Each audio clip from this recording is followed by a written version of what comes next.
we're going to be talking about 10 wide receivers that you can pick up off waivers for week 12 to help you fill the void in your lineups, to help you add to your rosters, get that depth, get those insurance policies for later on down the road when you're making that playoff push, and build your fantasy teams. What you need to do right now, though, is click that subscribe button, because we go hot on the waiver wire every single week, helping you make those pickups. We help you set your lineups. We cover these players every day throughout the year. Also, Ric Flair's watching you. You do not want to disappoint him. Click that subscribe button. Don't make him sad today. But let's move on here. Let's talk about these 10 wide receivers to pick up off waivers right now. And the first one I want to talk about is Jayden Reed. Last 4 games, he's averaging 4 targets per game, 14.3% target share, an 8 out of 10. He has an 80.2% slot rate. So having a 10 ADOT when you're running a lot of your snaps in the slot is a good thing to see. That means you're in a position where you can break things off underneath and out over the middle, and then you're also stretching the field. That makes you very dynamic for the quarterback there. And looking at him over the last few weeks, week 7, 11 fantasy points, week 8, 12, week 9, 7, week 10, 19, week 11, 19. So he's getting very consistent. He's on waivers in a lot of leagues. He's been picked up in a lot of leagues. These Packers wide receivers, they've been juggling these last few weeks because they take their turns being up and down. One wide receiver will hit, one wide receiver will be mid, and one will bust. Christian Watson's been up and down. Romeo Doubs has been up and down. Jayden Reed's had his down moments. He's got a hot streak right now. Everyone's after Jayden Reed. Last week they are this week. And he's a good rookie wide receiver who's developing still, who could really turn into a more dynamic fantasy asset over the long term, especially next year and the year after. He's a very nuanced route runner with good ball skills. Jayden Reed's a good wide receiver. If you're looking for somebody to get you consistent production, of course there'll be down games from here on out, like any other wide receiver that's on a volatile offense like this, with 2 other wide receivers soaking up targets. You just have to expect that. But he's been very consistent as of late, and he's also been hitting that upside a little bit as well. Josh Downs. He has been on the downs as of late. However, we know the come up can happen. Weeks 5 through 8, he saw 7.3 targets per game and a 21.3% target share. Ran 33.5 routes per game. Only 64.5 air yards per game, but he was getting that volume and averaging 16.6 fantasy points a game during that time in PPR, making him the wide receiver 11. So for a portion of the season, when he was healthy, he was a wide receiver 1 due to the volume he was receiving. Now we're expecting a ramp-up time now. We're expecting him to come back off the bye, maybe do some things. A good stash off the waiver wire. A lot of people have been dropping him over these last few weeks. We covered that in the drop video, looking at the market there. People have been dropping him due to him being on bye, due to him having a couple down games. But he's a good pickup. He's a good guy to have on the back end of your roster and play the matchups with. Considering it a blessing if he's still there on waivers right now, because he can get that target share back like this. That's an easy thing to see. That's something you may want to look at. Romeo Doubs, pretty much the same thing as Jayden Reed here. Just a little bit different usage in the offense. He gets a little bit deeper targets. So he got that 13.5 ADOT. But he hits that upside. He's been fairly consistent as well. You're going to expect some volatile games here and there. That's just the nature of the position where they're at in this offense. But still, Romeo Doubs, a solid pickup for the rest of the season, especially on the back end of your roster, to play the matchups with. And we talk about him every week. Demario Douglas back from the bye week, and a guy that's probably sitting there on waivers because he was on bye, and he was kind of hitting. He was kind of getting you by in fantasy, but still a 23.7% target share, almost 8 targets per game. A short ADOT, though, really not allowing him to tap into that upside. But again, over his last 4 games, Against Buffalo, 11 fantasy points. Against Miami, 7. Against Washington, 10.5.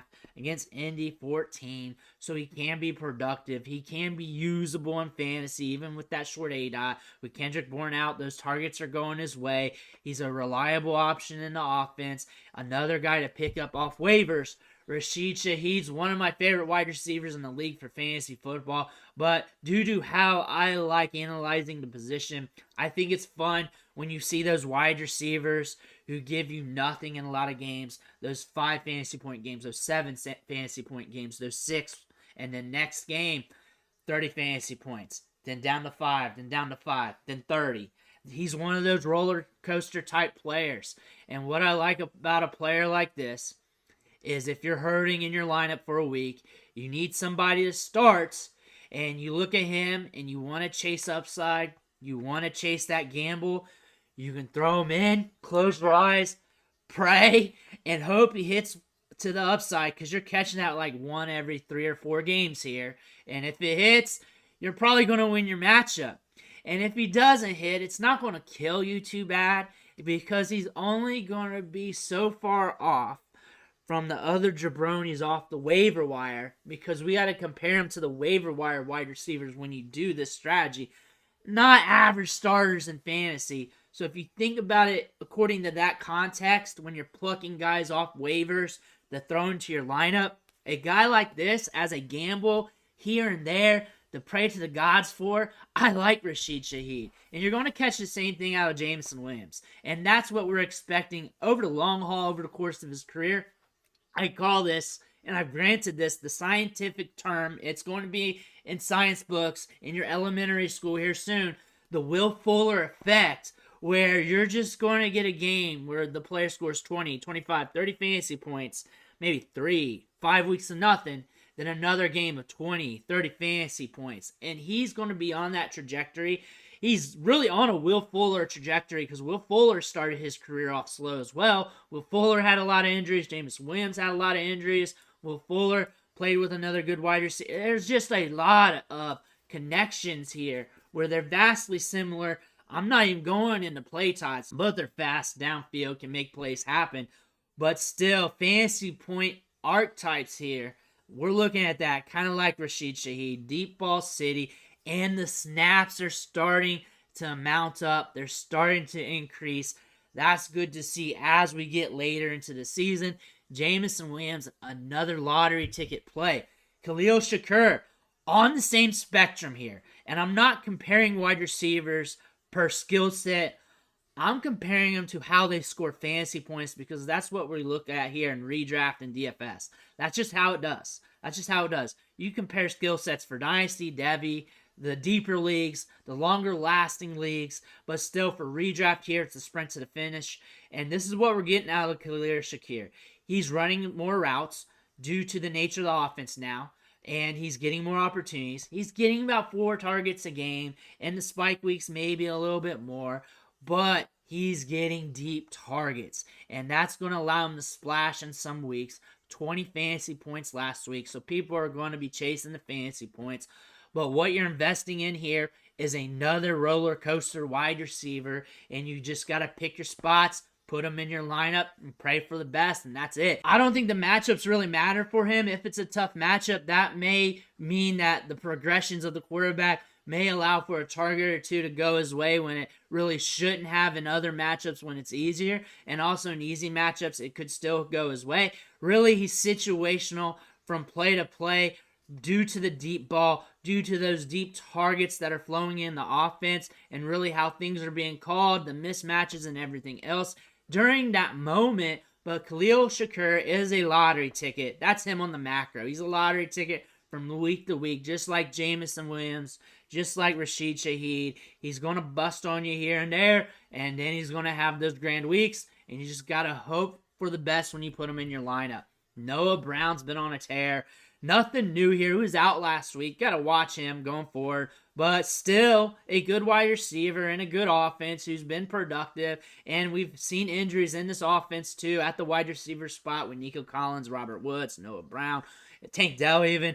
They've all had injuries, been banged up. The thing about Noah Brown, he's proven to be good. He's proven to be productive here. And if you're looking for somebody to get you by, to get you some upside, to get you some routes ran, to get you some targets, Noah Brown's a good guy to look at here, especially when he's healthy. Maybe not when he's out, but definitely when he's healthy. So pay attention to that. The thing about Noah Brown and the thing about these Texans wide receivers, anybody running routes in this offense can get it. That's the thing about this offense. That's the beauty of CJ Stroud.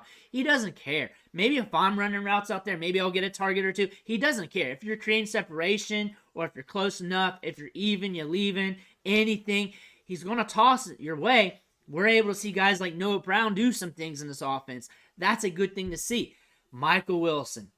Shoulder injury, you need to monitor that, and maybe you're not picking him up in 12-team leagues. You can also look at Rondale Moore. He's been doing some stuff with Kyler Murray, but you also need to monitor him as well. Rookie wide receiver has been flashing off and on throughout the season, and over the long term, over the rest of the year, and into next year as well, if you're looking at Dynasty, you need to pay attention to him. One, he runs a lot of routes in this offense, 82.1%, which is very good for a rookie wide receiver with third-round draft capital. That is very good. He has made some plays. He has flashed this year, which means he could develop into something bigger, especially with Kyler Murray at quarterback. The sample's very small with him as well. So just pay attention to him. Maybe you don't need to pick him up. Maybe you shouldn't. Maybe you're in a deeper league and you need to look at something. Michael Wilson, though, a guy to think about. Odell Beckham. And it looks like he's coming back. These last 3 weeks, 14 fantasy points against Seattle, 11 against Cleveland, 15 against Cincinnati, 5 targets a game, 19.2% target share, 13.5 ADOT. They're using him downfield. Lamar Jackson and deep balls are good for wide receivers. Mark Andrews is out. We have to figure out this offense with him out because he sucks up a large target share. We might see some of these wide receivers start hitting now. We might see these wide receivers start making an impact. We got to pay attention to this passing offense.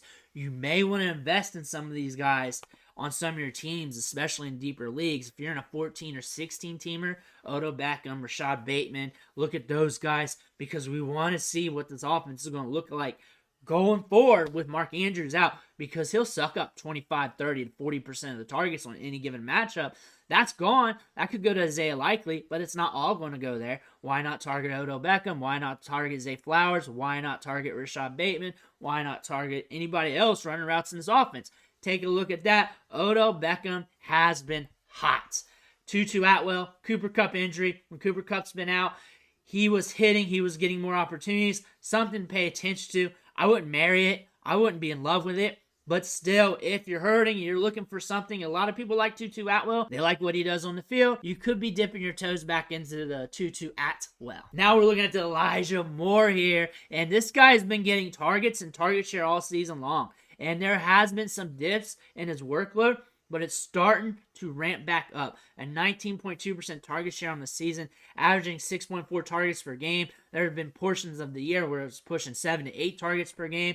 And now with a different quarterback in the offense, shorter targets, shorter routes ran, that could go to Elijah Moore. That could be volume that's racked up, and he's getting 7 targets a game over his last 2. He's catching 5 to 6 balls a game over his last 2.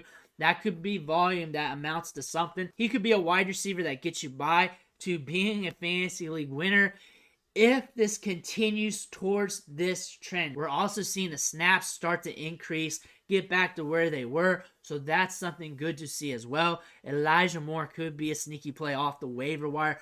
Plus, if a wide receiver is at 20% target share or pushing that way, you're going to want to invest, and because that's a wide receiver you can play the matchups with DTR there at quarterback.